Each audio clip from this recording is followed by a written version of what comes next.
Welcome children. आज की worksheet number 40 गति एवं समय।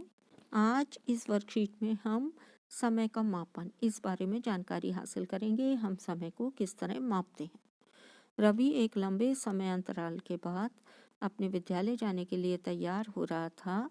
उसकी नज़र बार बार दीवार घड़ी पर जा रही थी। बच्चों, हमारी नज़र बार बार दीवार घड़ी पर क्यों जाती है? जब हमें समय देखना होता है या समय का पता लगाना होता है। रवि दीवार घड़ी से बार बार क्या देख रहा था? तो क्या देख रहा था बच्चों? समय। रवि और किस तरह से समय का पता लगा सकता था? क्या आप जानते हैं पुराने समय में हमारे बड़े बुजुर्ग कैसे समय का पता लगाते थे?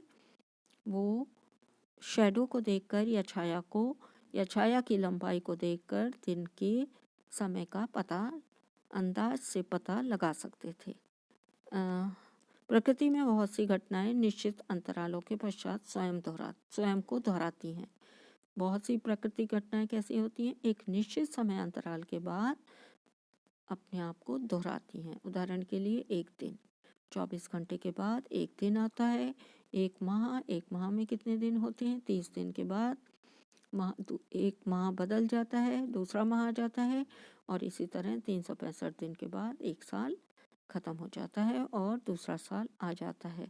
ये सभी समय के निश्चित अंतराल को दर्शाते हैं।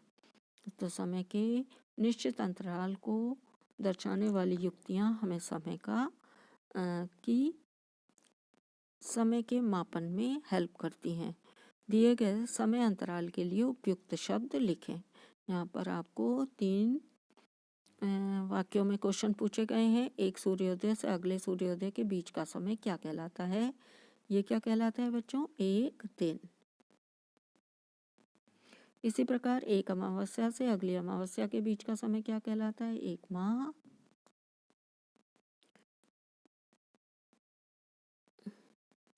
सूर्य की एक परिक्रमा को पूरा करने में पृथ्वी द्वारा लिया गया समय, ये क्या होता है? एक वर्ष। तो यहाँ पर हम एक वर्ष लिखेंगे। समय को मापने की सबसे सामान्य युक्ति घड़ियाँ हैं। विभिन्न प्रकार की घड़ियाँ आपने देखी हैं। तो समय को नापने की सबसे आसान युक्ति जो है वो घड़ियाँ हैं। किसी भी प्रकार की घड़ी से हम समय को नाप सकते हैं। सभी घड़ियों में आवर्ती गति का उपयोग किया जाता है। कौन सी गति उपयोग करते हैं? आवर्ती गति। आवर्ती गति क्या होती है बच्चों? आवर्ती गति वह गति जो निश्चित समय अंतराल स्वयं को दोहराती है, आवर्ती गति कहलाती है।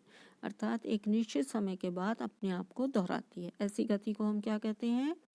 आवर्ती गति कहते हैं। उदाहरण के लिए सूर्य के चारों ओर पृथ्वी की गति या झूले की गति या सरल लोलक या पेंडुलम की गति, ये सभी आवर्ती गति के उदाहरण हैं। प्रश्न, सूर्य के चारों ओर पृथ्वी की गति कौन सी गति होती है बच्चों? आवर्ती।